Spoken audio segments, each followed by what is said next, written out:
હવે માનનીય નાયબ મુખ્યમંત્રી શ્રી નીતિનભાઈ પટેલને આપણા લાડીલા પ્રધાનમંત્રી શ્રીનું ફૂલહારથી સ્વાગત કરવા માટે વિનંતી કરું છું.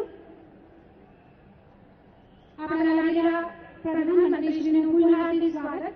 રાજ્ય મંત્રીમંડળના સભ્યોને પણ હું આ સ્વાગતમાં સહભાગી થવા વિનંતી કરું છું.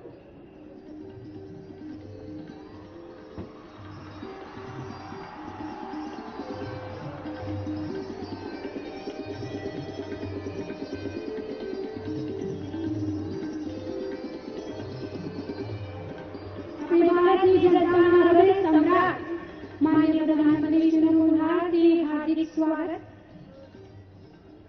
અને હવે શ્રી જીતુભાઈ વાઘાણી, શ્રી હરિભાઈ ચૌધરી, શ્રી કેશાજી ચૌહાણ, શ્રી પરબતભાઈ પટેલ અને શ્રી દિનેશભાઈ દવે સહિત ભાજપ ટીમને આપણા લાડીલા પ્રધાનમંત્રી શ્રીનું ફૂલહારથી સ્વાગત કરવા માટે વિનંતી કરું છું.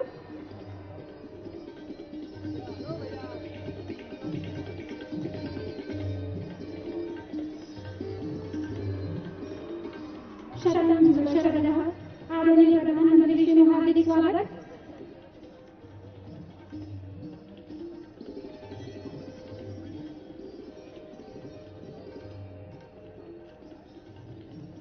અને હવે બનાસ ડેરીના ચેરમેન શ્રી શંકરભાઈ ચૌધરીને બનાસની આન બાન અને શાન સમી પાઘડી પહેરાવીને આદરણીય પ્રધાનમંત્રી શ્રીનું સ્વાગત કરવા વિનંતી કરું છું.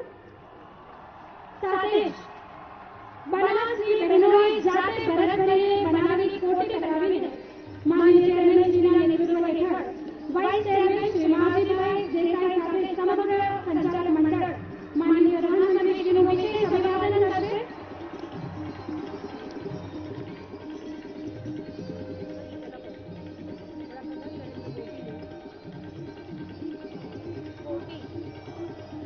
અંબાજી મા જગદંબાના આશીર્વાદના પ્રતાપરૂપ છબીની પ્રતિક ભેટ આપી સંચાલક મંડળના સભ્યો આદરણીય પ્રધાનમંત્રી શ્રીનું સ્વાગત કરી રહ્યા છે. હાર્દિક અભિવાદન માનનીય પ્રધાનમંત્રી શ્રી. આંગણે આવેલા મોહેરા અવસરને દીપાવવા માટે આપનું હાર્દિક અભિવાદન. સાથે સાથે આજે ગીતા જયંતિ નિમિત્તે ગીતાજીની પુસ્તિકા પ્રદાન કરી સભ્યશ્રીઓ આપણા લાડીલા પ્રધાનમંત્રી શ્રીનું પ્રસંગોચિત સ્વાગત કરશે. અને બનાસના ગૌરવ સમી કાંકરેજ ગાયની પ્રતિમા માનનીય પ્રધાનમંત્રીશ્રીને અર્પણ કરી સંચાલક મંડળ પ્રતિકાત્મક સ્વાગત કરશે. માનનીય ચેરમેનશ્રી, વાઇસ ચેરમેનશ્રી અને બનાસના સંચાલક મંડળના સભ્યો દ્વારા ખૂબ લોક લાડીલા હૃદય સમ્રાટ પ્રધાનમંત્રીશ્રીનું હાર્દિક અભિવાદન. બોલો ભારત માતા કી. અને સમગ્ર સંચાલક મંડળ ભારત વર્ષની કૃષિ પેદાશોમાંથી બનાવેલા ભારતના નકશાની પ્રતિકૃતિનો ભાર પહેરાવી આદરણીય પ્રધાનમંત્રીશ્રીનું ઉષ્માભર્યું સ્વાગત કરશે. બોલો ફરી એકવાર સમગ્ર વિશ્વમાં જેનો જયઘોષ સંભળાય તે રીતે ભારત માતા કી.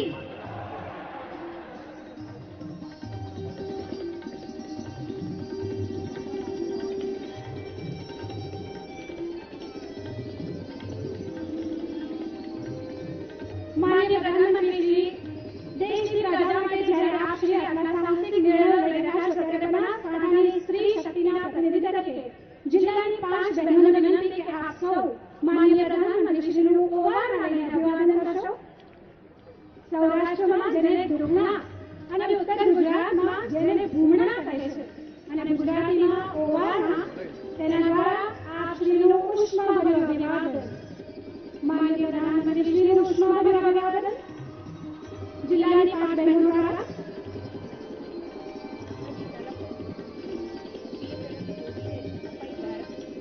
આપ સૌનો ખૂબ ધન્યવાદ.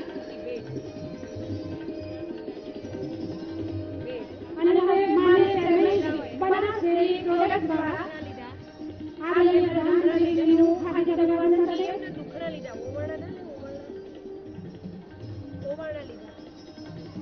ઘણી ખંભા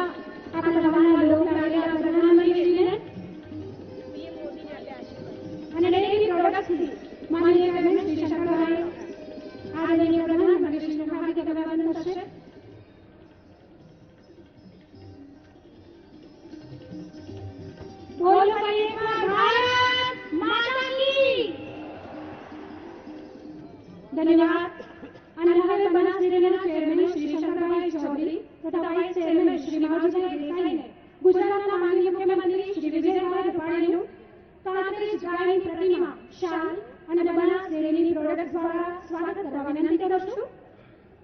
માનનીય મુખ્યમંત્રી શ્રી વિજયભાઈ રૂપાણીનું હાર્દિક પુષ્પાંજલિ અભિવાદન. બનાસ ડેરીના માનનીય ચેરમેનશ્રી અને વાઇસ ચેરમેનશ્રી દ્વારા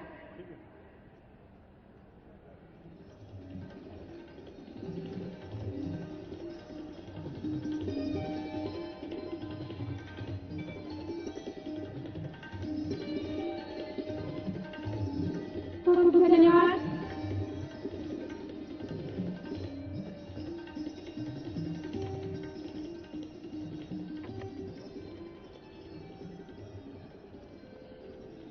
આજે આંગણે અણમોલ અવસર છે, મોહનો અવસર છે, ત્યારે ફરી એકવાર મંચસ્થ તમામ મહાનુભાવોનો હાર્દિક ધન્યવાદ કરતા હું બનાસ ડેરીના વિઝનરી ચેરમેન શ્રી શંકરભાઈ ચૌધરીને સ્વાગત પ્રવચન કરવા વિનંતી કરું છું. શ્રી શંકરભાઈ ચૌધરી. સીએમ વિજય રૂપાણી કાંકરેજ ગાયની પ્રતિમા. બોલો ભારત માતા કી. હેલો, કાંકરેજ ગાયની પ્રતિમા આજનો દિવસ પ્રતિમા આપી તેમજ શાલ ઓઢાડીને શંકર ચૌધરીએ કર્યું સન્માન. ધન્યવાદ. આજનો દિવસ ચૌધરીએ કર્યું સન્માન. એ ગીતા જયંતિનો દિવસ છે સભામાં લોકોએ અને આજનો દિવસ એ બનાસકાંઠા જિલ્લાના ભાગ્યોબેનનો દિવસ પણ છે. સભામાં લોકોએ મોદીના લગ્ન ભાગ્યોબેનનો દિવસ હું માત્ર એટલા માટે નથી કહેતો કે બનાસકાંઠા જિલ્લા ભારત વર્ષની અંદર હોય છતાં પણ 30 વર્ષ સુધી બનાસકાંઠા જિલ્લાની અંદર પ્રધાનમંત્રીશ્રીના પગલા ક્યારે થયેલા ન હતા અને આજે આ ધરતીનું સંતાન અને દેશના પ્રધાનમંત્રીશ્રી આ બનાસકાંઠા જિલ્લાની અંદર પધાર્યા છે. પરંતુ હું એટલા માટે નથી કહેતો. આજે રિયલ સાચા અર્થની અંદર 15 વર્ષના પુરુષાર્થના કારણે મોદી સાહેબે જે બનાસકાંઠાની કાયાપલટ કરી. બનાસકાંઠા એટલે દુષ્કાળ, બનાસકાંઠા એટલે વારંવાર છ, બનાસકાંઠા એટલે રાજ્યની અંદર સૌથી પછાત જિલ્લો આવું ગણાતું હતું. તેની અંદર છેલ્લા 15 વર્ષની અંદર જે પુરુષાર્થ કર્યો બનાસકાંઠા પ્રત્યેનો જે પ્રેમ અને લાગણી રહી એના કારણે માનનીય મોદી સાહેબે બનાસકાંઠા જિલ્લાને એક આગવું સ્થાન અપાવ્યું છે. આજે દાણમની અંદર ગુજરાતની અંદર પહેલા નંબરે બનાસકાંઠા પ્રોડક્શનની અંદર પહોંચ્યો છે. આજે મગફળીની અંદર બનાસકાંઠા જિલ્લો પહેલા નંબરે રાજ્યની અંદર પહોંચ્યો છે. બાજરીની અંદર બીજા નંબરે, જીરાની અંદર બીજા નંબરે અને દૂધની અંદર સમગ્ર એશિયા ખંડની અંદર પ્રથમ નંબરે આજે બનાસકાંઠા જિલ્લો પહોંચ્યો છે. એવું કામ દિવેલાની અંદર પણ થઈ રહ્યું છે. દિવેલાની અંદર પણ આજે પહેલા નંબરે સમગ્ર એશિયા ખંડની અંદર બનાસકાંઠા જિલ્લો આપણો પહોંચ્યો છે. એવું બટાકાની અંદર પણ બનાસકાંઠા જિલ્લો સમગ્ર ભારતની અંદર પહેલા નંબરે પહોંચ્યો છે. મિત્રો, પહોંચવા પાછળનું કારણ શું? સૌથી પહેલું કારણ રણ જેવા પ્રદેશની અંદર નર્મદાનું પાણી પહોંચાડી કેનાલોની વ્યવસ્થા કરી, સુજલામ વ્યવસ્થા કરી અને ડ્રીપ અને સ્પ્રિંકલર અપનાવતા ખેડૂતો થાય તો આખી મોટી ક્રાંતિ થશે. એ મંત્ર આપ્યો, પ્રોત્સાહન આપી, મદદ કરી. એના કારણે બનાસકાંઠા આજે લીલો દેખાય છે, હરિયાળો દેખાય છે અને સાથે સાથે દૂધના વ્યવસાયની અંદર ઉત્પાદન તો કરીએ પરંતુ ફ્રીજ કે બાકી કોલ્ડ સ્ટોરેજની વ્યવસ્થાઓ નથી આપણે ત્યાં. મોદી સાહેબે 24 કલાક વીજળી જ્યોતિર્ગામના કારણે આપી અને આજે ગામો ગામ 10 મિનિટની વ્યવસ્થા આપી ડેરીઓ સુધી કરી શક્યા. એના કારણે સમગ્ર એશિયાની અંદર પહેલા નંબરે આપણે પહોંચી શક્યા. આટલું તો મુખ્યમંત્રીશ્રીએ ત્યારે અમે કર્યું પરંતુ આજનો દિવસ આજે એમની પ્રેરણા અને માર્ગદર્શનના કારણે બનાસકાંઠા જિલ્લો આવનારા 10 વર્ષની અંદર માત્ર ગુજરાત રાજ્યની અંદર નહીં પરંતુ એમના માર્ગદર્શનને કારણે, એમની મદદના કારણે હિન્દુસ્તાનની અંદર પહેલા નંબરનો જિલ્લો બનવા માટે આગળ વધી રહ્યો છે. અને એનું કારણ એ છે કે દૂધના એક વ્યવસાયને કારણે દર મહિને આપણે 300 કરોડ રૂપિયા ખેડૂતો, પશુપાલકો સુધી પહોંચતા કરી શકીએ છીએ.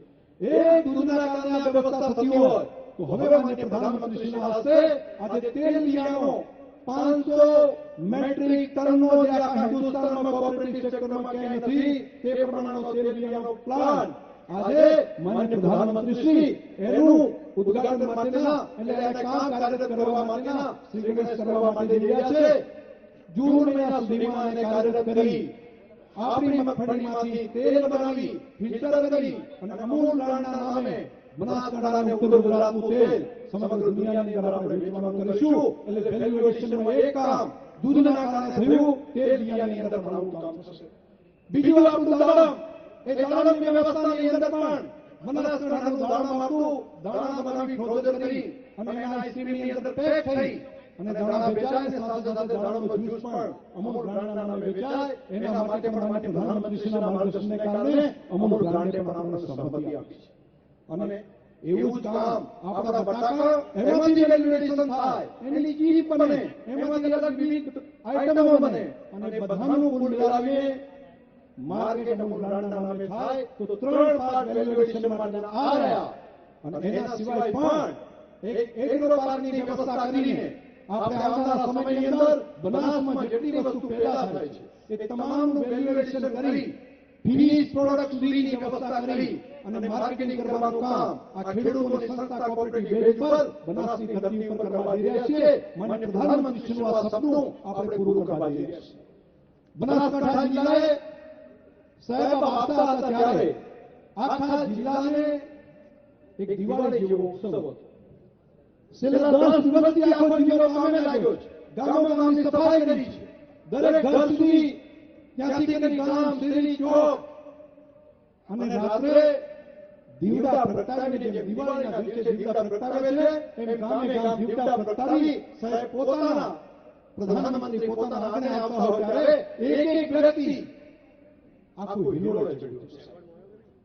અમારા કોલેજના યુવાનો એક ગામે ગામથી નીકળીને ઈ કરન્સીનો આપણો જે મંત્ર છે એને ઠીક કરવા માટે બધી કોલેજના જવાનીઓ અહીંયા બેઠા છે.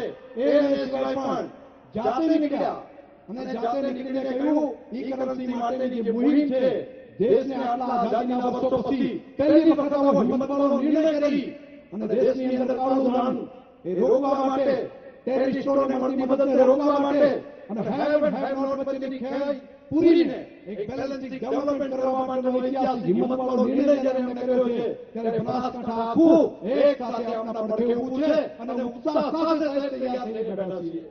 જો મારી આ વાત સાથે આપણે સૌ સતત હોઈએ કે બ્લેક મનીનો નિર્ણય કર્યો પ્રધાનમંત્રીશ્રીએ અને એની અંદર આપણે બધા આખી બનાસકાંઠા અને ગુજરાતની પ્રજા બેઠી તૈયાર હોઈએ તો હું કહું છું આપ સૌને પોતાના સ્થાન પર બાંધીને બે મુઠ્ઠી બંધ કરીને આપણે ભારત માતાને જય કરી અને આખા દેશ અને દુનિયાને આપણે સંદેશો આપીએ કે પ્રધાનમંત્રીશ્રી આપે જે નિર્ણય કર્યો છે એની અંદર સરહદી વિસ્તારના પ્રજાજનો એકમાં થઈને આપણા હિંમતવાળા નિર્ણયને સમર્થન આપવા માટે સાહેબ આખો બનાસકાંઠા જિલ્લો એકી અવાજે ઉભો છે. બોલો ભારત માતા કી. દેશભરમાં અહીંયા મીડિયા આવીને બેઠી છે ત્યારે મીડિયાના મિત્રો પણ ત્યાં ધ્યાન રાખ્યા છે ત્યારે આ કરન્સીના વિષયની અંદર આપણા નિર્ણયની સાથે ઈ કરન્સીની બાબતમાં, મોબાઈલ કરન્સીની બાબતમાં બનાસકાંઠા સૌથી અગ્રેસર રહેશે. ફરી એક વખત જયઘોષ કરીએ, બોલો ભારત માતા કી. સાહેબ અમારા બધાની વચ્ચે પધાર્યા. બનાસકાંઠાનું અમારું સૌભાગ્ય છે ખેડૂતોનું કે આપણે અહીંયા આવીને અમારા બનાસકાંઠાને મોટા કર્યા. અમારા ગલવા કાકાની જન્મજયંતિ એક ખેડૂતની જન્મજયંતિ માટે એમની ઉજવણી માટે દેશના પ્રધાનમંત્રીશ્રી અહીંયા પધારતા હોય એનાથી વધારે સૌભાગ્ય અમારા બનાસવાસીઓ માટે બીજું શું હોઈ શકે. આપ સૌને ખૂબ ખૂબ હૃદયપૂર્વક આપ સૌ વતી ખૂબ આભારી અને આપનો આભાર માનું છું. ખૂબ ખૂબ આભાર. माननीय चेयरमैन श्री हार्दिक धन्यवाद. गुजरात ऑन फास्ट ट्रैक આ ધ્યેય સાથે કામ કરતા માનનીય મુખ્યમંત્રી શ્રી વિજયભાઈ રૂપાણીને પ્રાસંગિક ઉદ્બોધન માટે હું વિનંતી કરીશ. શ્રી વિજયભાઈ રૂપાણી.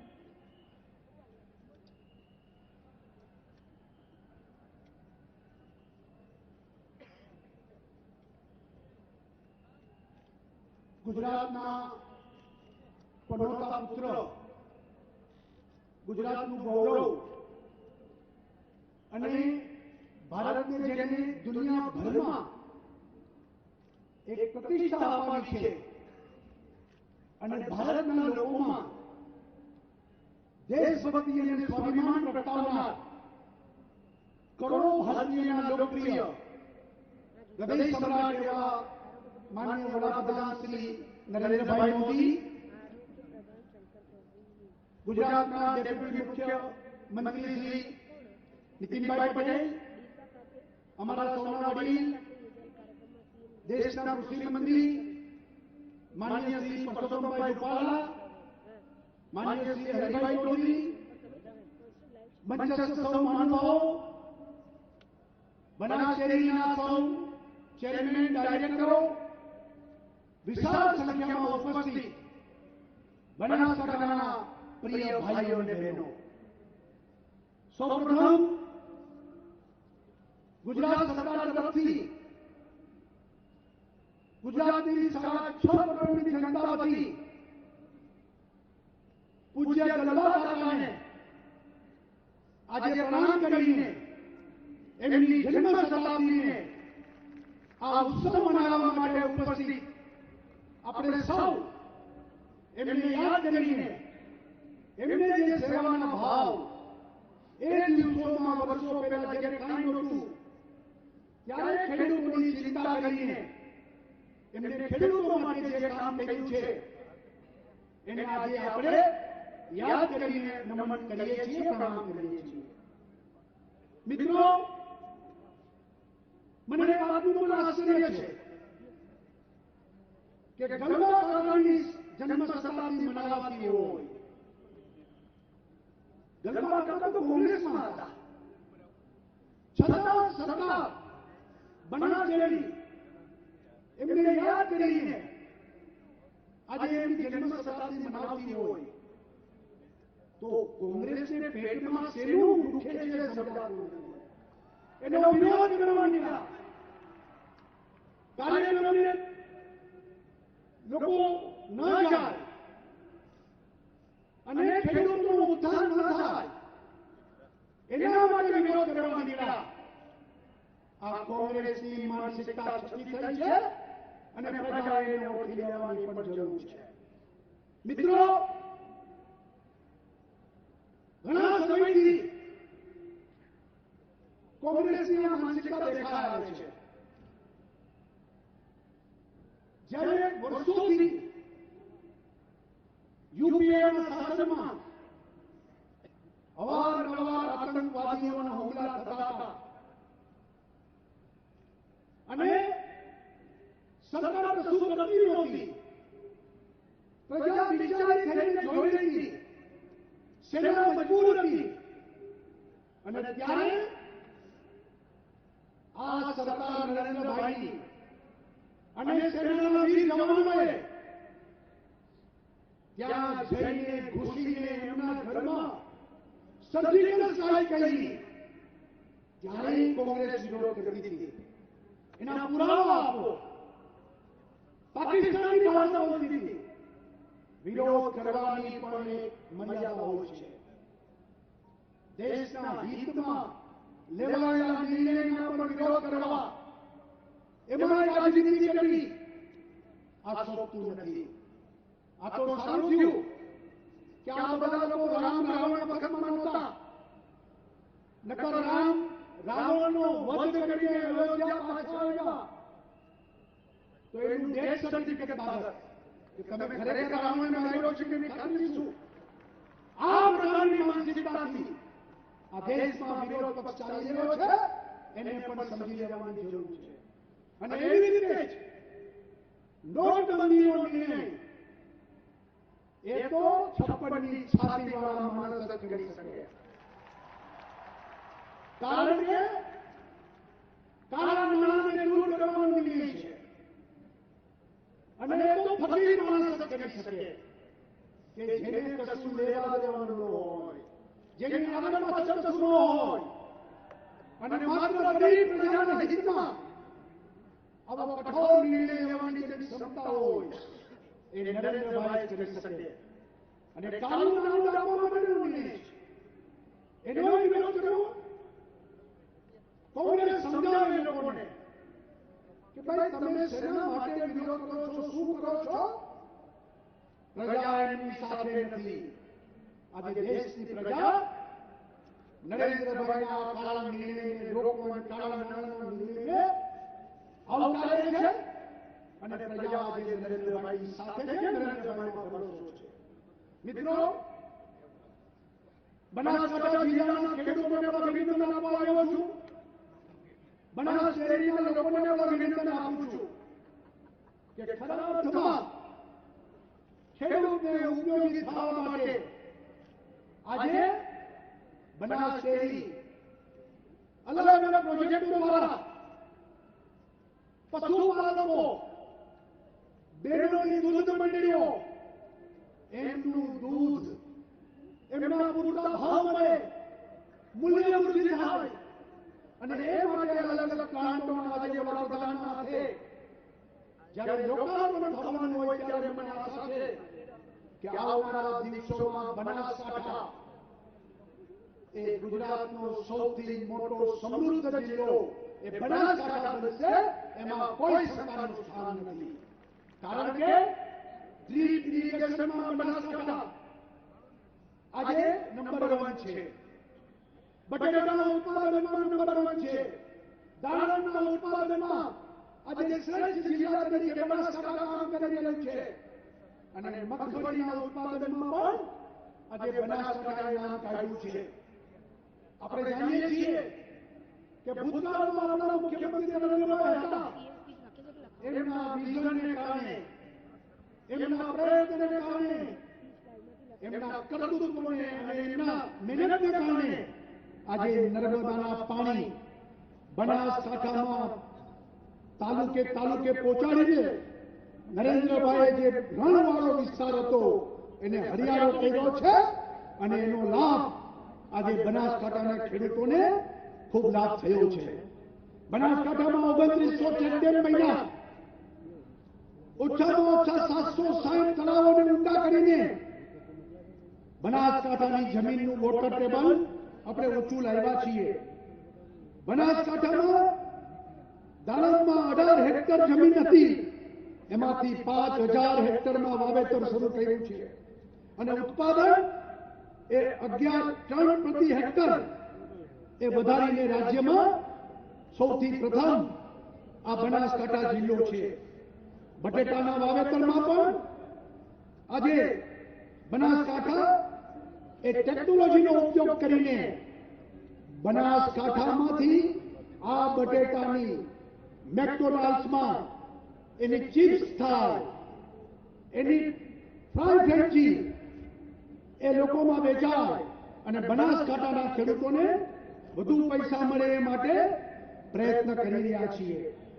આવનારા દિવસોમાં 400 કરોડનું ઇન્વેસ્ટમેન્ટ નાબાર્ડના મારફતે બનાસ ડેરી કરી રહ્યું છે. આ ગુજરાત સરકાર તરફથી 7.5% ઇન્ટરેસ્ટ. એના માટે સરકાર દર વર્ષે 30 કરોડ રૂપિયા એમ 5 વર્ષમાં 150 કરોડ રૂપિયાની વ્યાજની સહાયતા ગુજરાત સરકાર આપીને બનાસકાંઠાના ખેડૂતોને એનો લાભ મળે અને એની ચીજોનું મૂલ્ય વૃદ્ધિ થાય એ માટે પણ નિર્ણય કર્યો છે. મધમાખી દ્વારા મધના ઉત્પાદનમાં 26 કરોડ રૂપિયાની જોગવાઈ કરીને બનાસ ડેરીની સાથે રાજ્ય સરકાર ઉભી રહીને બનાસકાંઠા એ વધુને વધુ મધનું ઉત્પાદન કરે એ માટે પણ સરકાર પ્રયત્ન કરશે. મિત્રો, આવનારા દિવસોમાં બનાસકાંઠામાં કાંકરેજમાં થરા વિસ્તારમાં જે સરકાર દ્વારા જે કાંકરેજની ગાયની ઓલાદનું સંવર્ધન થાય એટલા માટે સરકાર એમની ત્યાં ઉછેર કેન્દ્રની જમીન આજે MOU કરીને બનાસકાંઠાને આપી રહી છે અને એ ઉછેરની જમીન એમાં બનાસકાંઠા અને પશુપાલન વિભાગ સાથે મળીને કાંકરેજની ગાયો એની ઓલાદનું સંવર્ધન કરીને વધુને વધુ સારી ગાયો સારું દૂધ આપતી થાય એ માટે પ્રયત્ન કરી રહી છે અને આપણે આગળ વધીશું. હું એમ માનું છું કે બનાસકાંઠા માટેનો આજનો દિવસ એ સોનાનો દિવસ છે.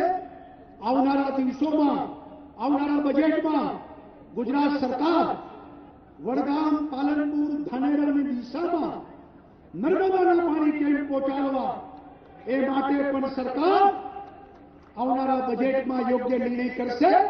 મિત્રો, ગુજરાતમાં સરકાર ખેડૂતો માટે સિંચાઈ, પાણી, ખાતર, બિયારણ, એના સંવર્ધન માટે વાડ, એમના મૂલ્યો, એમના પાકની ઉપજ, એના પૂરતા ભાવ, આ બધાની ચિંતા સરકાર કરી રહી છે. ત્યારે બનાસકાંઠાના ખેડૂત વડાપ્રધાન નરેન્દ્રભાઈની જે ઈચ્છા છે કે એમની ખેતીની આવક 5 વર્ષમાં બમણી થાય, એ દિશામાં રાજ્ય સરકાર ખેડૂતોની સાથે છે. આપણે સૌ સાથે મળીને ગુજરાતને ગૌરવવંતું ગુજરાત બનાવીએ. ગુજરાતનો ખેડૂત એ સુખી સમૃદ્ધ ખેડૂત બનીએ, એ જ અપેક્ષા. સૌનો આભાર. ભારત માતા કી જય. વંદે માતરમ. માનનીય મુખ્યમંત્રી શ્રીનો હાર્દિક આભાર. અને હવે આજના અવસરની શુભ ઘડી આદરણીય પ્રધાનમંત્રીશ્રીને વિનંતી કરીશ કે આપના વરદ હસ્તે બનાસની વિવિધ યોજનાઓનો આપ શ્રી શુભારંભ કરશો. સૌપ્રથમ ડેરીના અધ્યક્ષાપક ગલબાભાઈ નાનજીભાઈ પટેલ ઉર્ફે ગલબાકાકાની જન્મજયંતિના 100 વર્ષ પૂરા થતા દૂધ ઉત્પાદકોએ ગલબાકાકાની જન્મ શતાબ્દી ઉજવવાનો નિર્ણય કર્યો છે. મારા જિલ્લાના છેવાડાના ગામમાં રહેતી કોઈ પણ વિધવા બહેન દાતરડાના હાથા પર સ્વમાનભેર જીવન ગુજારી શકે તેવા ધંધા વિકસાવવા છે. આ શબ્દો બનાસ ડેરીના આદ્ય સ્થાપક ગલબાભાઈ નાનજીભાઈ પટેલના છે. તો આ વર્ષ એમનું જન્મ શતાબ્દી વર્ષ છે, જેની ઉજવણીના શુભારંભે શરૂ થઈ રહ્યા છે પ્રોજેક્ટ્સ.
કાંકરેજ ગાય દૂધ પ્રોજેક્ટ અનેક વૈજ્ઞાનિકોના મતે આરોગ્ય માટે ઉત્તમ એવું કાંકરેજ ગાયનું A2 દૂધ અમૂલ બ્રાન્ડ હેઠળ બજારમાં મુકાશે. 500 mlના આકર્ષક બોટલ પેકમાં.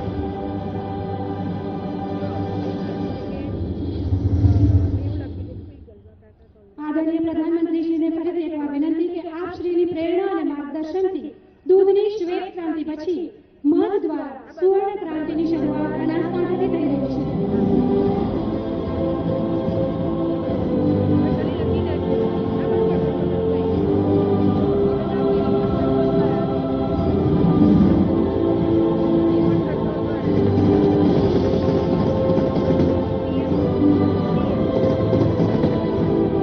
બનાસ ડેરીનો વધુ એક આરોગ્યપ્રદ પ્રોજેક્ટ ઉચ્ચ ગુણવત્તાની ખાતરી સાથે શરૂ થયેલા આ પ્રોજેક્ટ અંતર્ગત તૈયાર થશે બનાસ શુદ્ધ મધ. શ્વેત ક્રાંતિ બાદ સંપૂર્ણ ક્રાંતિનો શ્રી ગણેશ.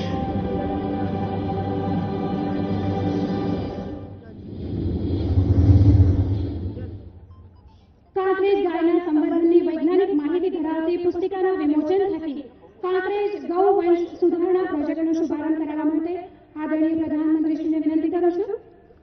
અને સાથે સાથે બનાસ હની અને અમૂલ A2 ગાયના દૂધને પ્રત્યક્ષ સ્વરૂપે લોન્ચ કરવા માનનીય પ્રધાનમંત્રીશ્રીને વિનંતી છે.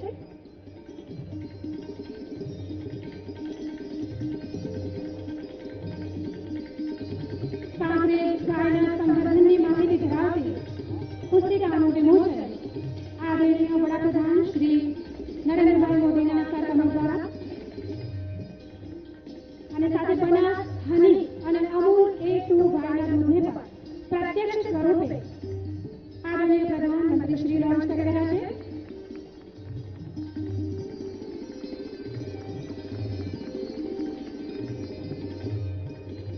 માનનીય પ્રધાનમંત્રી શ્રીના કેશલેસ ઇકોનોમીના સ્વપ્નને સાકાર કરવા માટે બનાસ બેંકની મોબાઈલ અને ઇન્ટરનેટ બેન્કિંગ સુવિધા લોન્ચ કરવા માટે માનનીય પ્રધાનમંત્રી શ્રીને વિનંતી છે.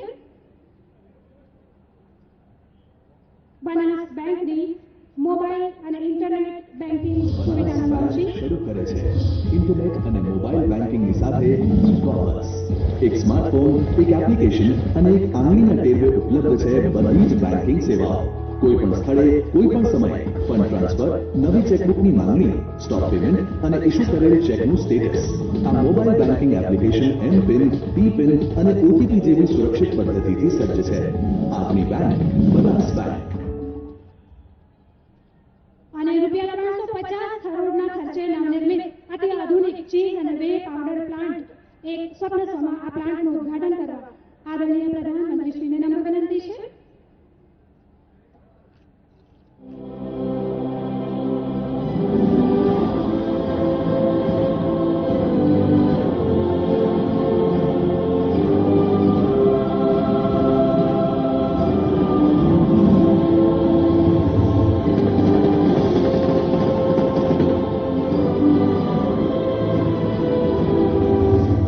બનાસકાંઠાના પશુપાલકોની જીવાદોરી અને એશિયાની સૌથી મોટી સહકારી ડેરી બનાસ ડેરી શરૂ કરે છે આંતરરાષ્ટ્રીય કક્ષાની પ્રોસેસ ચીઝ અને મજરાના ચીઝના ઉત્પાદન માટે પ્રતિદિન 30 મેટ્રિક ટનની ક્ષમતાવાળો અત્યાધુનિક પ્લાન્ટ અને પ્રતિદિન 45 મેટ્રિક ટનની ક્ષમતાવાળો વે પાવડર પ્લાન્ટ. માનનીય પ્રધાનમંત્રી શ્રીનો ખૂબ ખૂબ ખૂબ ધન્યવાદ અને અન્ય મંચસ્થ મહાનુભાવોનો પણ ધન્યવાદ. અને હવે આપણે સાંભળીએ બનાસની યશગાથાનો એક નાનકડો દોહો.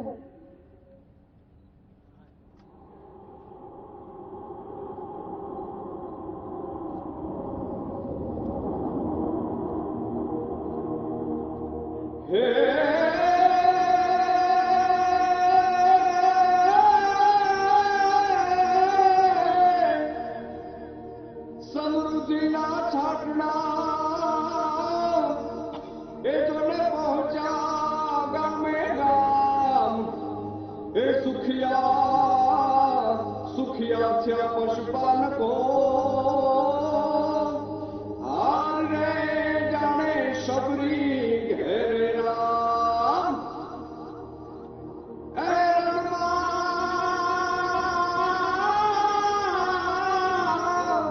રણમાં મીઠી વીરડી જેવું જેનું કામ મહાલક્ષ્મીનું રૂપ છે અરે રે જોને બનાસ એનું નામ.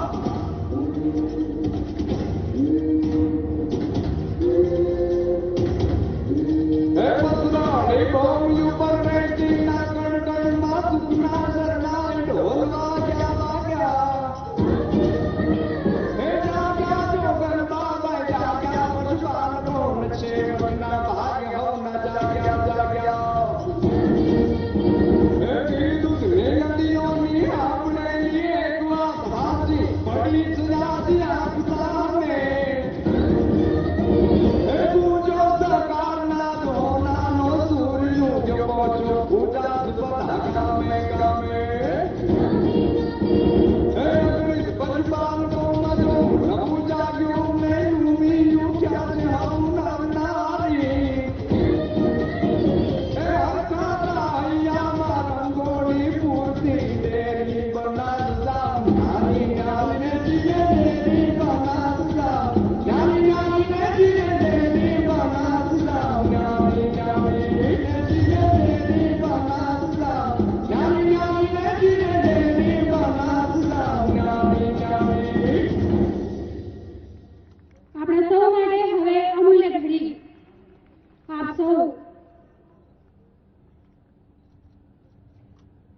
આપણે જેમને સાંભળવા માટે આતુર છીએ તેવા કાળા ધનની સામે એક આખો જંગ ભ્રષ્ટાચારને કાળા ધનની સામે જેમણે માંડ્યો છે એવા આપણા લાડીલા પ્રધાનમંત્રી શ્રી મોદી સાહેબને વિનંતી કરું કે આજની આ જાહેર જંગી સભાને સંબોધન કરે આદરણીય શ્રી પ્રધાનમંત્રી સાહેબ. હેલો, આ પીએમ મોદી સ્પીચ માટે ઊભા થયા, લાઈવ કનેક્ટ કરવો હતો. હા, ઓકે.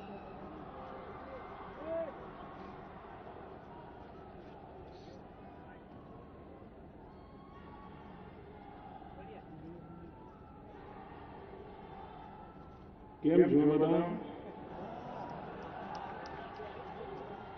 મજામાં? પર આ બધા સુખમાં ને? અંબામાના આશીર્વાદ બરાબર છે ને? હા, મોદીની સ્પીચ સ્ટાર્ટ થઈ છે, તમે લાઈવમાંથી લખજો. મારું નેટ मंच पर विराजमान હેલો. હા, गुजरात के लोकप्रिय मुख्यमंत्री श्रीमान विजय रूपाणी जी, उप मुख्यमंत्री श्रीमान नितिन भाई पटेल, केंद्र में मंत्रिपरिषद के मेरे साथी, इसी धरती के संतान श्रीमान हरिभाई चौधरी, पुरुषोत्तम भाई रूपाला, गुजरात विधानसभा के अध्यक्ष श्रीमान रमण भाई, बनास डेयरी के अध्यक्ष और राज्य सरकार के मंत्री श्रीमान शंकर भाई चौधरी, भारतीय जनता पार्टी के गुजरात प्रदेश के युवा अध्यक्ष एवं विधायक श्रीमान जीतूभाई वाघाणी, राज्य सरकार में मंत्री Shri Dilip Thakur ji, Ishwar Bhai Patel, Kesaji Chauhan, milk marketing federation Anand के अध्यक्ष श्री जेठाभाई पटेल, जिला पंचायत के अध्यक्ष श्रीमान दिनेश जी, हमारे बहुत पुराने वरिष्ठ नेता श्रीमान परबत भाई पटेल, बनास डेयरी उपाध्यक्ष श्रीमान मावजी भाई मगन भाई देसाई, मंच पर विराजमान सभी महानुभाव और विशाल संख्या में पधारे हुए बनासकांठा के मेरे प्यारे भाइयों और बहनों,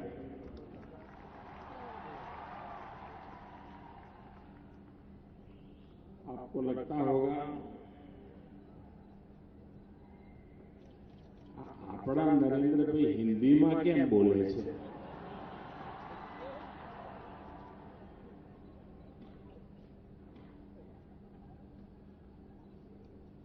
अरे देश को भी तो पता चलना चाहिए कि बनासकांठा का किसान कैसा काम कर रहा है। मरुभूमि में भी जान भरने की ताकत अगर है तो बनासकांठा के किसान में है, उत्तर गुजरात के किसान में है, जो अपना पसीना बहा करके जमीन में जान भर देता है। और इसलिए देश को पता चले कि इस बनासकांठा जिला पाकिस्तान की सीमा पर बिना पानी, बिना बरसात, रेगिस्तान जैसी जिंदगी गुजारता हुआ इंसान अपने पराक्रम से, पुरुषार्थ से अपने भाग्य को कैसे बदल सकता है, इसका ये जीता जागता उदाहरण ये जिले के नागरिक है, उनका पुरुषार्थ है और उनकी सफलताएं हैं। भाइयों बहनों, मुझे बताया गया 25-27 साल के बाद कोई प्रधानमंत्री का बनासकांठा जिले में आने का हुआ है। भाइयों बहनों, मैं आपके बीच में प्रधानमंत्री के रूप में नहीं, इस धरती के संतान के रूप में आया।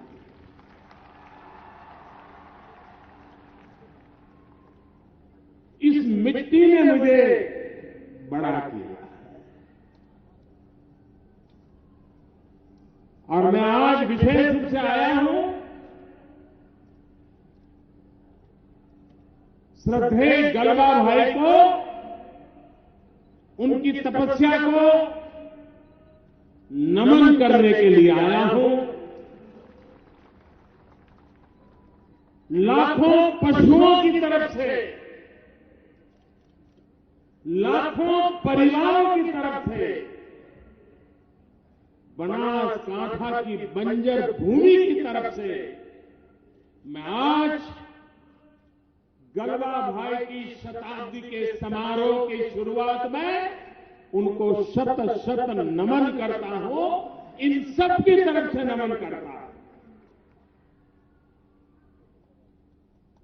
अब कल्पना कीजिए, आज से 50 साल पहले जब गलबा भाई की उम्र 50 साल की थी, आज छोटी छोटी दूध मंडली उससे शुरू किया और आज किसानों के सहयोग से, पुरुषार्थ से, परिश्रम से और उसमें भी बनासकांठा की, उत्तर गुजरात की मेरी माताओं बहनों के पुरुषार्थ के कारण, जिन्होंने पशुपालन को परिवार की सेवा का हिस्सा बना दिया, उन्होंने एक श्वेत क्रांति ला दी। आज बनास डेयरी की भी स्वर्णिम जयंती का अवसर है। ऐसा सुयोग है कि एक तरफ इस महान आंदोलन के जनक, श्वेत क्रांति के जनक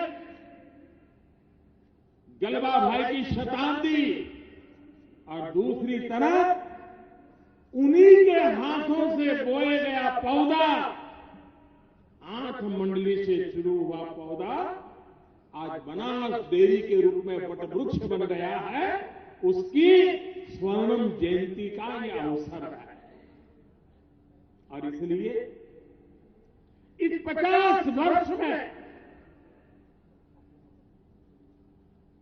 जिन जिन महानुभावों ने इस बनास डेयरी को चलाया, आगे बढ़ाया, इस ऊंचाई पर ले गए, अनेक चेयरमैन आए होंगे, अनेक व्यवस्थापक आए होंगे, अनेक कर्मचारी रहे होंगे।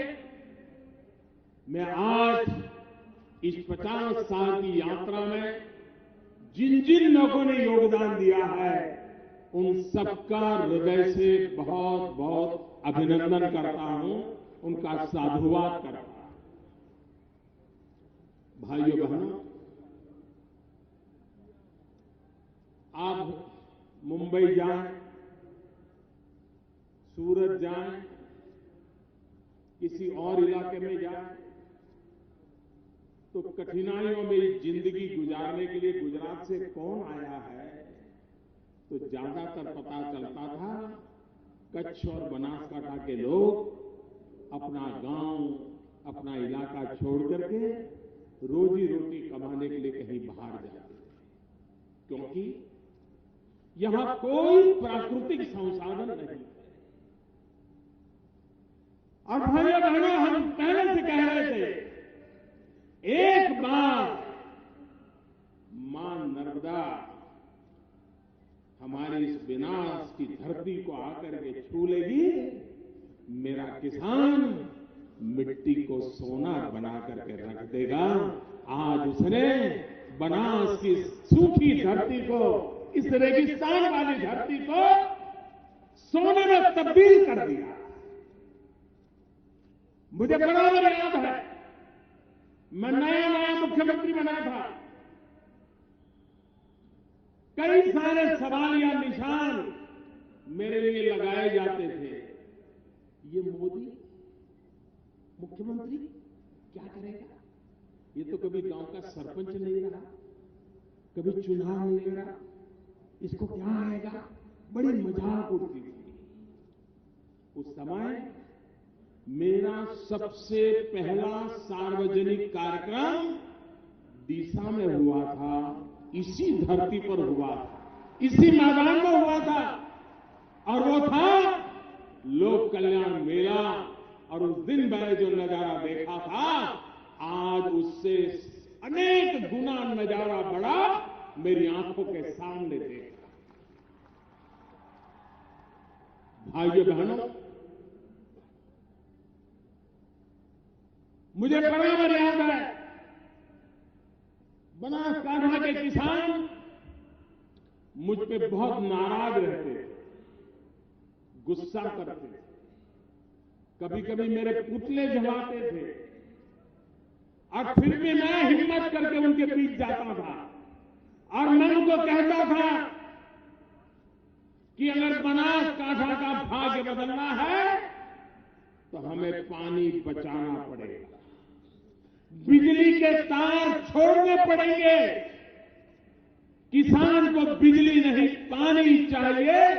ये बात मैं उस समय बताता था, नाराजगी मोलता था, लेकिन ये मेरा सौभाग्य है कि वही बनासकांठा, वही मेरे बनासकांठा के किसान, उन्होंने मेरी बात को सर आंखों पे चढ़ाया और आज ड्रीप इरिगेशन में, टपक सिंचाई में, स्प्रिंकलर में पूरे गुजरात में नंबर 1 पर लाकर के खड़ा कर दिया।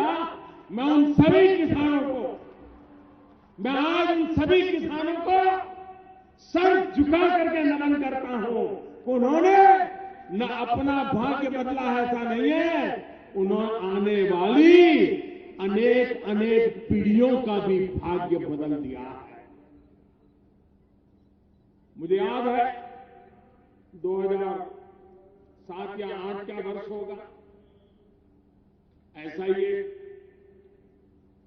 किसानों के लिए कार्यक्रम मेरा था, तो मैं बनासकांठा में आया था। तो हमारे एक मित्र हैं, दिव्यांग है, श्री गेना जी। गेना जी हमारे लाखनी तहसील से है। तो गेना जी चल तो पाते नहीं है, दिव्यांग है, लेकिन बड़े प्रगतिशील किसान हैं। वो इतना बड़ा दाड़म लेकर के, अनार लेकर के मुझे भेंट करने आए, नारियल से भी बड़ा था। मैं हैरान था, मैंने उनसे पूछा, भाई ये कमाल कैसे किया है आपने? बोले साहब, आज तो मेरे खेत में पूरे जिले के लोग देखने के लिए आते हैं, और आप देखना धीरे धीरे दाड़म की खेती में बनासकांठा आगे निकल जाएगा। एक गांव के मेरे गेना जी, सरकारी गोरिया के हैं ना गेना जी, आए होंगे शायद, कहीं बैठे होंगे, हमारे गेना जी कहीं बैठे होंगे। क्या कमाल करके रख दिया भाइयों बहनों।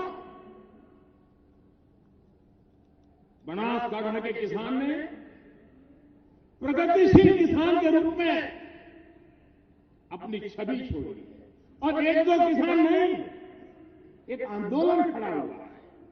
आज भी बनासकांठा के किसानों ने प्रति हेक्टेयर आलू की पैदावार का जो रिकॉर्ड किया है, उस रिकॉर्ड को कोई तोड़ नहीं पाया है। ये काम बनासकांठा ने कर दिया।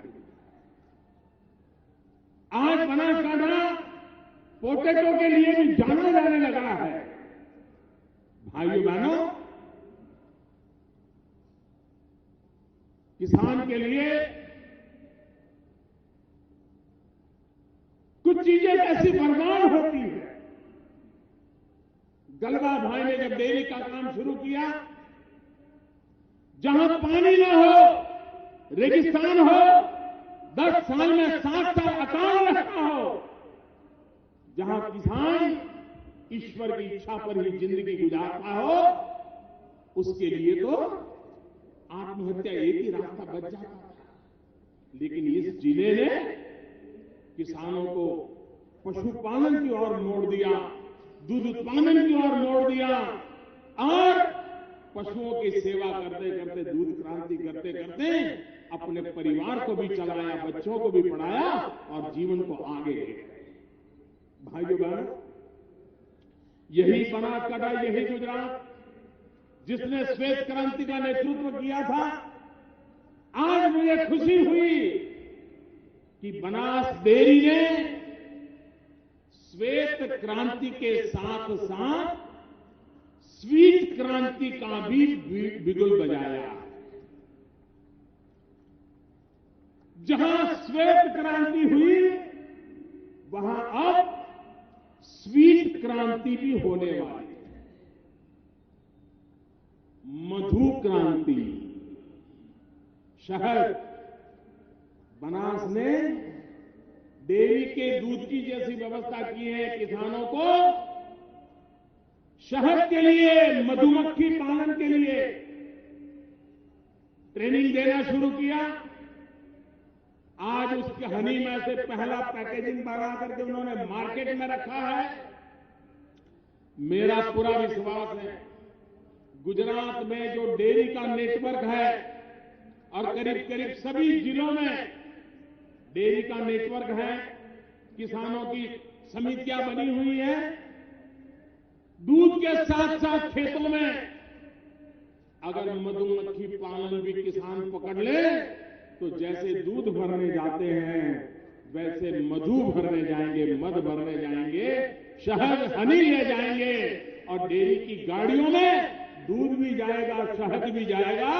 एक्स्ट्रा प्रॉफिट, एक्स्ट्रा बेनिफिट, अतिरिक्त कमाई का एक नया रास्ता गुजरात के सभी डेयरी, सभी किसान इस रास्ते पर चल करके इस श्वेत क्रांति के साथ साथ स्वीट क्रांति को भी ला सकते हैं, ऐसा मेरा विश्वास।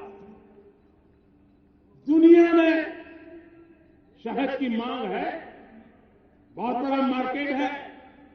अगर हम शहद में भी आगे निकल जाएं, और जब नर्मदा का पानी आया है, नर्मदा के नजदीक के इलाकों में तो बहुत बड़ी मात्रा में इसका लाभ मिलता है। फर्टिलाइजर उपयोग करने के तरीके बदलने पड़ते हैं, लेकिन लाभ इतना बड़ा होता है। और जैसा बनासकांठा के किसान का मन बदला है, ये भी बदल के रहेगा, ऐसा मुझे विश्वास है। आज बनास डेयरी ने अमूल ब्रांड के साथ चीज का प्रोडक्शन का भी एक प्लांट शुरू किया। गुजरात में जितनी भी डेयरियां वो चीज के काम से चली हुई हैं, आप हैरान होंगे, दुनिया के कई देश हैं वे अमूल के ब्रांड की चीज मांगते हैं। जितनी पैदावार होती है तुरंत उठ जाती है, लोग ग्राहक मिल जाते हैं। आज उसमें एक इजाफा बनास डेयरी के द्वारा हो रहा है, मैं उनको बधाई देता हूं। एक बहुत बड़ा इनिशिएटिव आज डेयरी ने लिया है, कांकरेज की गाय। इस नस्ल का मूल्य हम जानते हैं, वैज्ञानिक तरीकों ने भी गिर की गाय, कांकरेज की गाय, इसका महत्व स्वीकार किया है। अब A2 मिल्क, जिस कांकरेज की गाय के दूध की एक विशेषताएं हैं, विशेष तत्व है, उसको आज उन्होंने मार्केट में रखा है। जो हेल्थ कॉन्शियस लोग हैं, जहां बच्चों को कुपोषण की समस्या है, ऐसे बच्चों के लिए A2 मिल्क, कांकरेजी गाय का A2 मिल्क उनके स्वास्थ्य के लिए उपकारक होने वाला है।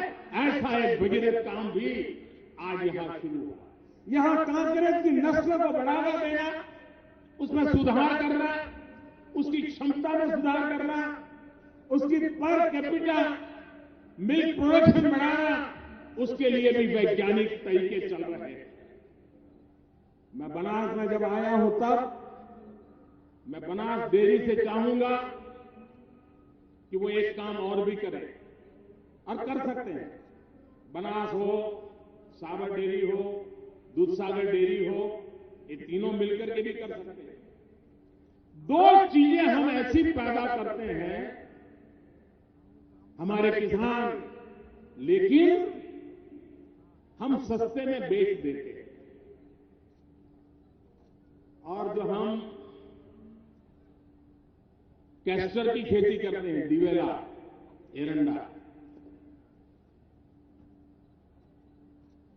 80% खेती हमारे यहां होती है, उसका उत्पादन।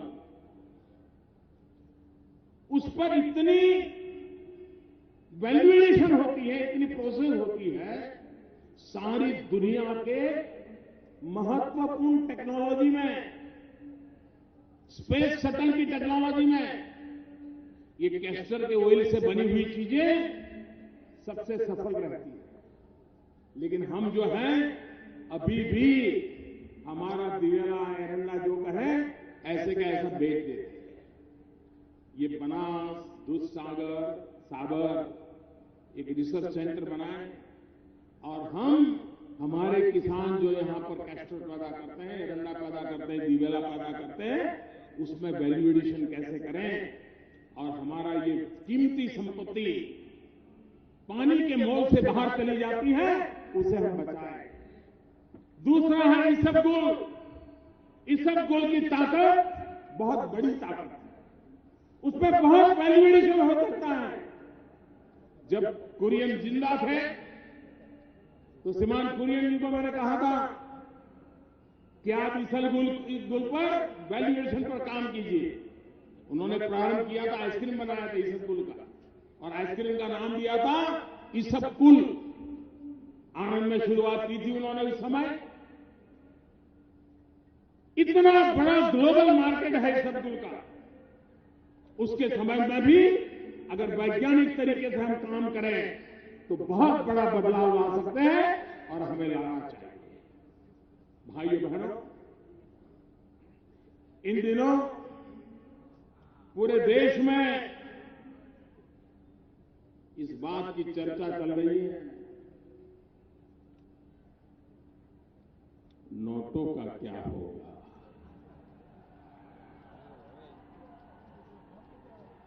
आप मुझे बताइए, 8 तारीख के पहले 100 की नोट की कोई कीमत थी क्या? 50 की नोट की कोई कीमत थी क्या? 20 की नोट की कोई कीमत थी क्या? छोटे को कोई पूछता था क्या? हर कोई बड़ों को ही पूछता था, 1000, 500, 1500, 1500। 8 तारीख के बाद देश देखिए 100 का मूल्य कैसा बढ़ गया, किसी ताकत बढ़ गई, उसकी जान आ गई। भाइयों बहनों, जैसे 8 तारीख के पहले बड़ों की पूछ होती थी, 1000 और 500 की ही गिनती गिनी जाती थी, 20, 50, 100 को कोई पूछता नहीं था, छोटे की तरफ कोई देखता नहीं था। 8 तारीख के बाद बड़ों की ओर कोई देखने को तैयार नहीं है, सब छोटे के लिए तैयार हो गए हैं। भाइयों, ये फर्क आया है। और जैसे बड़ी नोट नहीं, छोटी नोट की ताकत बड़ी है, बड़े लोग नहीं, छोटे लोगों की ताकत बढ़ाने के लिए ये बहुत बड़ा फैसला मैंने किया। देश का गरीब, देश का सामान्य मानवी, जैसे 100 रुपये की ताकत बढ़ गई, वैसे गरीब की ताकत बढ़ाने के लिए ये मैंने काम किया। आप कल्पना कर सकते हैं भाई, आपने देखा होगा कुछ भी खरीद करने जाओ, कच्चा बिल की पक्का बिल मांगोगे तो छोटा व्यापारी भी कहता है नहीं बिल में लेना है तो दूसरी दुकान में जाओ, कैश देना है तो ले आओ। ऐसा ही चला। मकान चाहिए, मकान वाला कहता है चेक में इतना, रोकड़े में इतना। अब वो गरीब आदमी रोकड़ा लाएगा कहां से? भाइयों बहनों, इस प्रकार से नोटें छापते गए और देश, उसका अर्थतंत्र ये नोटों के ढेर के नीचे ही दबने लग गया। भाइयों बहनों, मेरी लड़ाई है आतंकवाद के खिलाफ। आतंकवादियों को ताकत मिलती है जाली नोट से, और हम तो सीमा पार क्या हो रहा है सब जानते हैं, पड़ोस में ही रहते हैं। कैसी मुसीबतें हमें झेलनी पड़ी है ये बनासकांठा पाटन जिले के लोग ज्यादा जानते हैं। भाइयों बहनों, जाली नोट के कारोबारी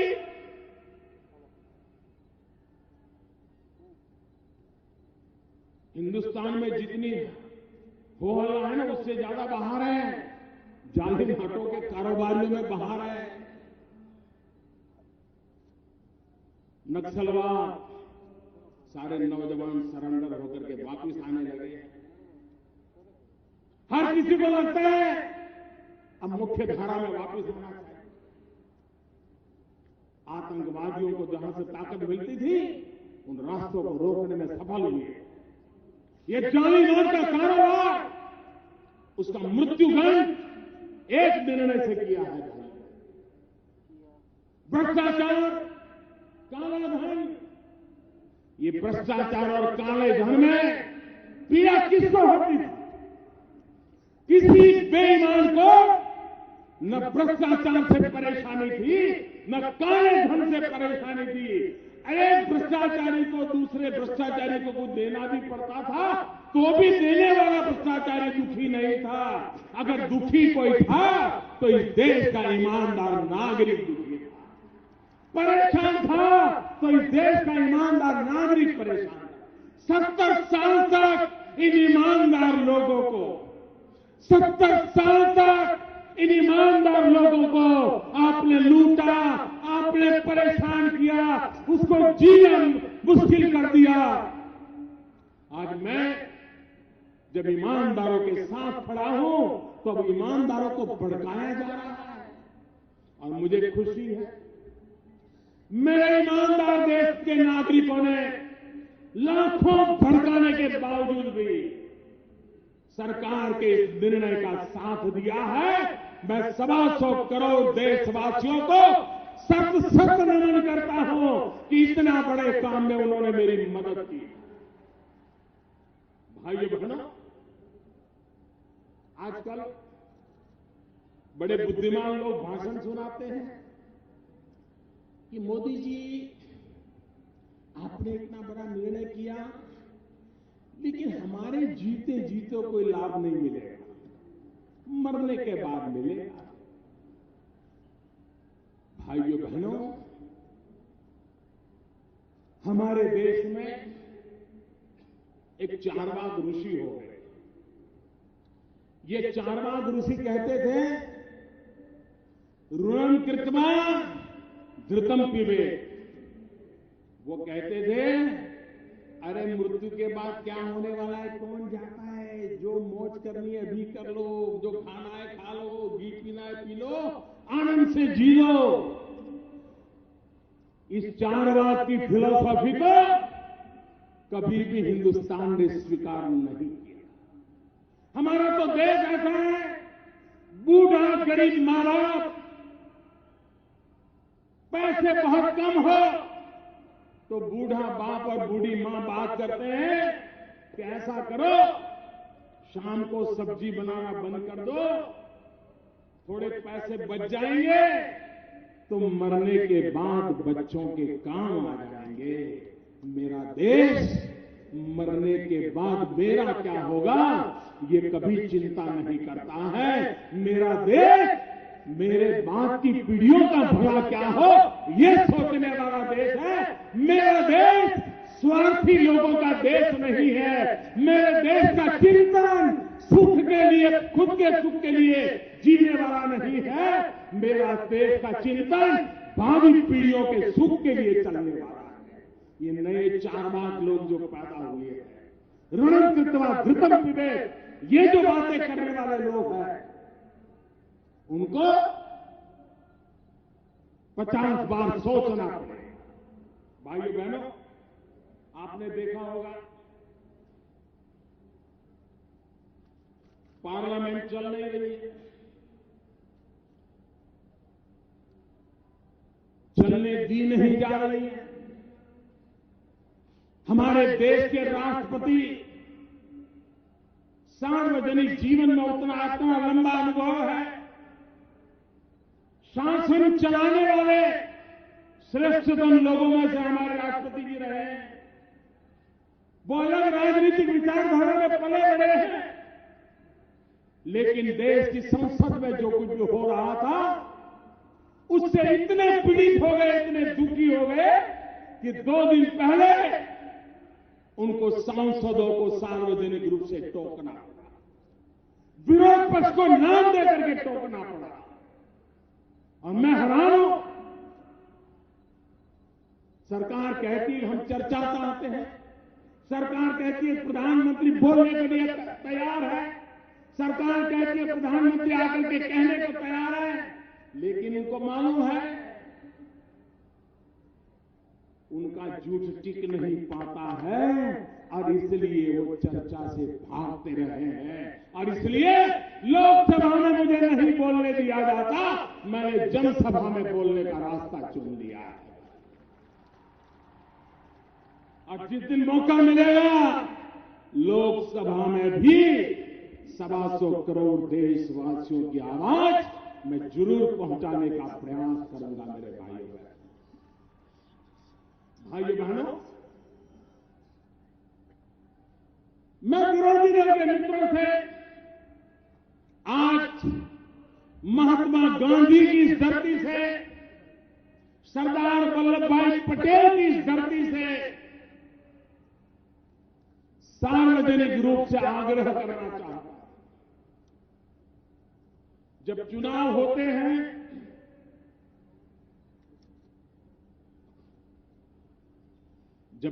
होते हैं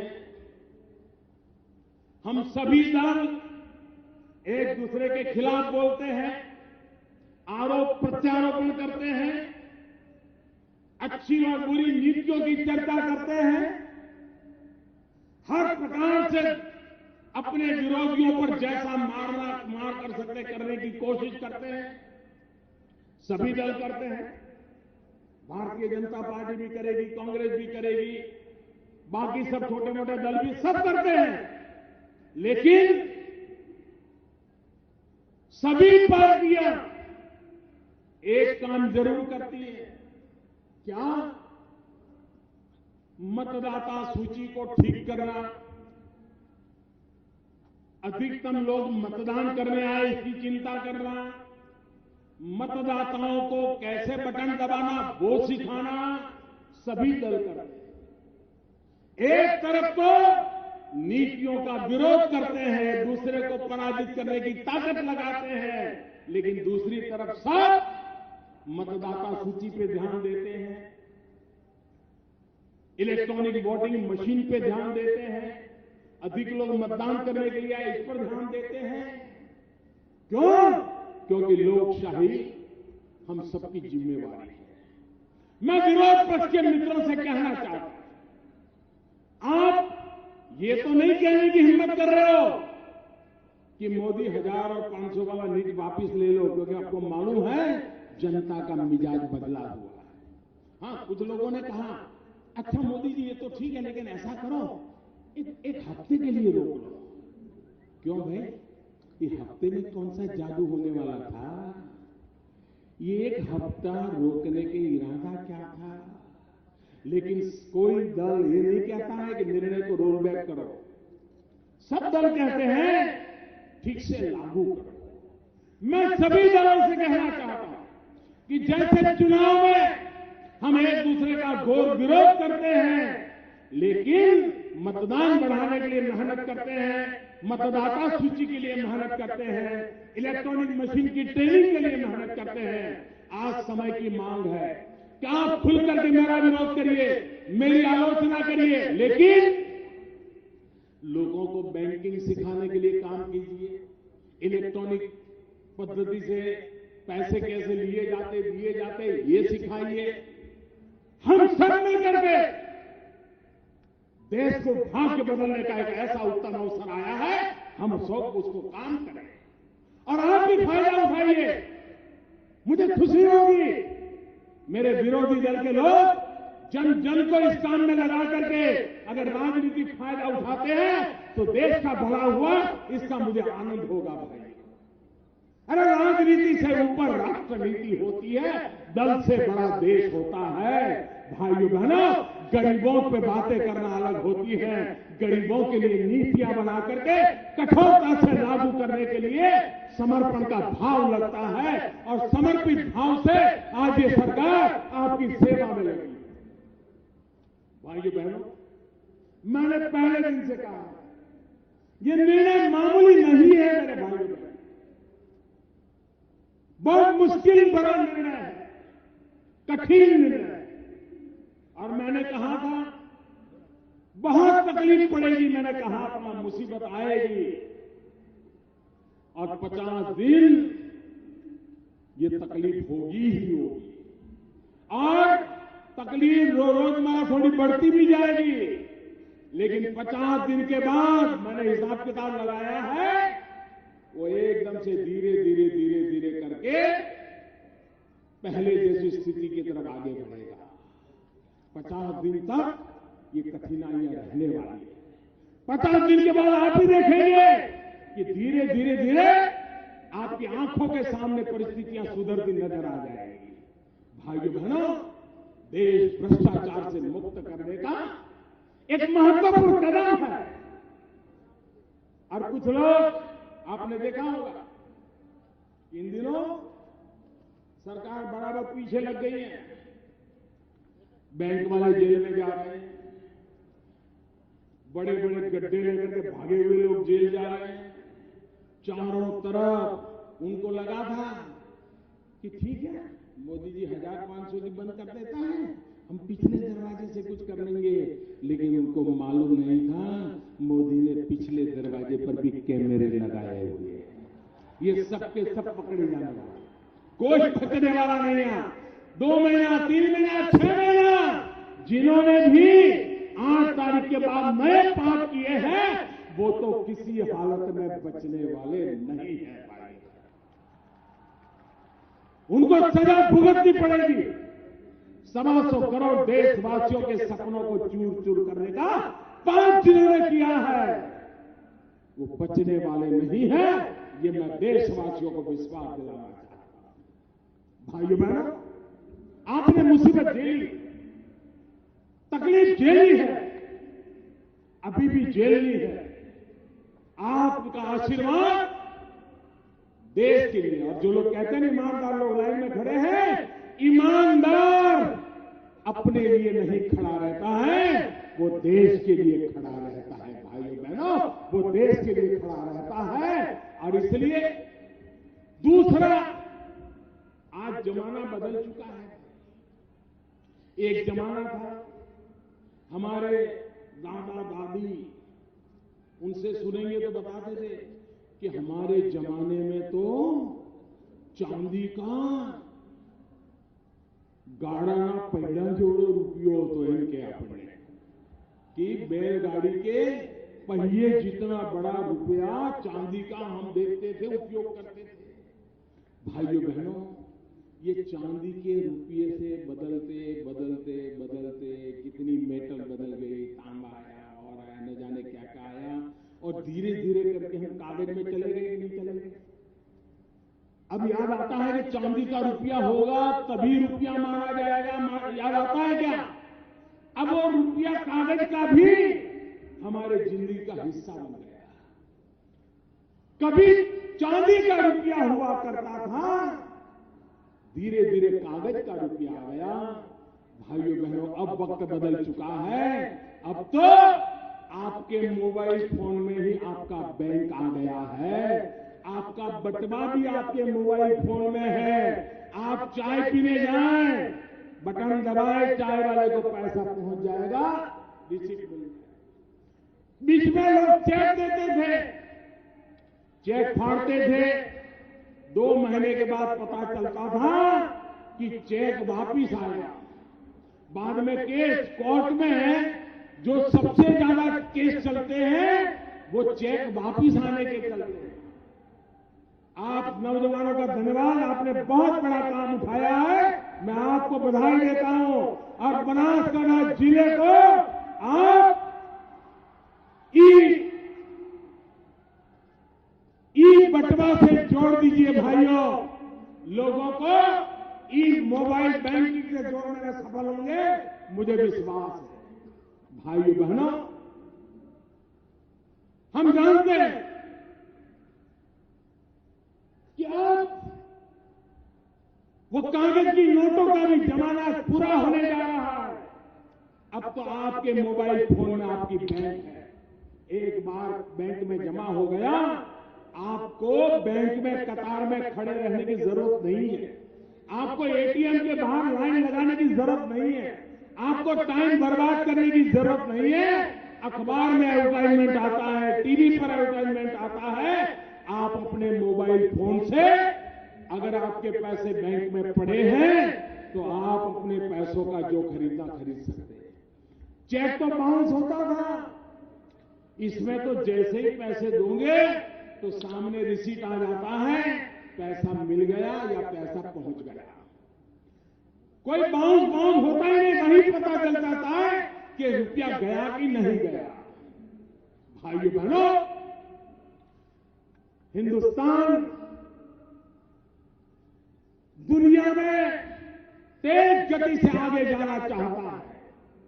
ये नोटों के बंडलों के ढेर, ये नोटों के पहाड़ हमारे अर्थतंत्र को दबोच रहे हैं। काले धन और भ्रष्टाचारियों को वो काम आ रहे हैं। गरीब की ताकत कम हो रही है। जैसे 1000 की नोट की कीमत थी, 100 की नहीं थी, अमीर की थी, गरीब की नहीं थी। आज गरीब की भी ताकत बढ़ गई है, 100 के नोट की भी ताकत बढ़ गई है। और अगर आपने ई बटवा कर लिया, बैंकों की कतारें खत्म करके बैंक को ही अपने मोबाइल में ले गए, आपको बैंक की कतार में जाने की जरूरत नहीं, बैंक आपके मोबाइल की कतार में खड़ी हो जाएगी। मैं आपसे आग्रह करता हूं, मैं देशवासियों से आग्रह करता हूं, मैं मीडिया के मित्रों से विशेष प्रार्थना करना चाहता हूं। मोदी की आलोचना करना आपका हक है, आप जरूर कीजिए। कतार में जो खड़े रहे हैं, उनको तकलीफ हो रही है, वो आप दिखाते हैं, मुझे कोई शिकायत नहीं है। लेकिन साथ साथ आप ये भी सिखाइए कि अब कतार में खड़े रहने की जरूरत नहीं है। बैंक आपके मोबाइल फोन की कतार में खड़ा हो जाएगा। बैंक वाला आएगा कि मुझे आपके यहां रख लो। वो दिन आ सकते हैं, टेक्नोलॉजी उपलब्ध है, व्यवस्था उपलब्ध है। भाइयों बहनों, अब देश भ्रष्टाचार सहन नहीं करेगा।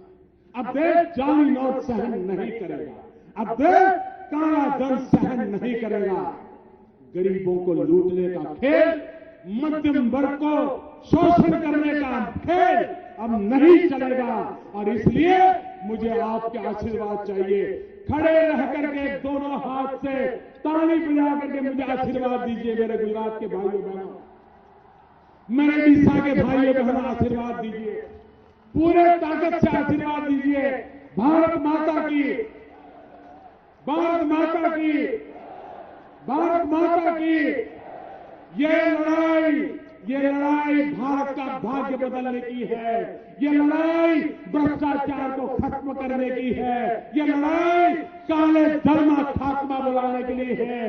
ये लड़ाई जाली नोटों से देश को मुक्त कराने की है। और उसमें इस बनास की धरती ने मुझे आशीर्वाद दिए। मैं आपका बहुत बहुत आभारी हूं, आपका बहुत बहुत आभारी हूं। फिर से बोलिए, भारत माता की। पूरी ताकत से बोलिए, पूरा देश सुन रहा है। भारत माता की, भारत माता की। बहुत बहुत धन्यवाद।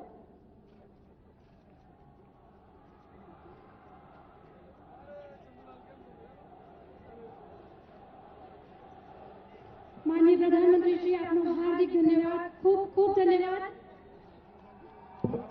આપણે બનાસ ડેરીના નૂતન પ્લાન્ટ શુભારંભ પ્રસંગે બનાસની ધરતી પર પધારે ભારતના આધુનિક ભારતના ભાગ્ય વિધાતા, ભારતની 125 કરોડ જનતાના આશાના કિરણ, ગરીબોના બેલી, ઉત્તર ગુજરાતના પનોતા પુત્ર નૂતન ક્રાંતિના પ્રણેતા એવા માનનીય શ્રી વડાપ્રધાન શ્રી નરેન્દ્રભાઈ મોદી સાહેબ, ગુજરાતની વિકાસ યાત્રાને વેગ આપનાર લોકલાડીલા માનનીય મુખ્યમંત્રી શ્રી વિજયભાઈ રૂપાણી સાહેબ, કેન્દ્ર તેમજ રાજ્ય સરકારના મંત્રીશ્રીઓ, ભારતીય જનતા પાર્ટીના પદાધિકારીઓ, મંચસ્થ સૌ મહાનુભાવો, આપ સૌનો બનાસ પરિવાર બનાસ ડેરી તરફથી ખૂબ ખૂબ આભાર.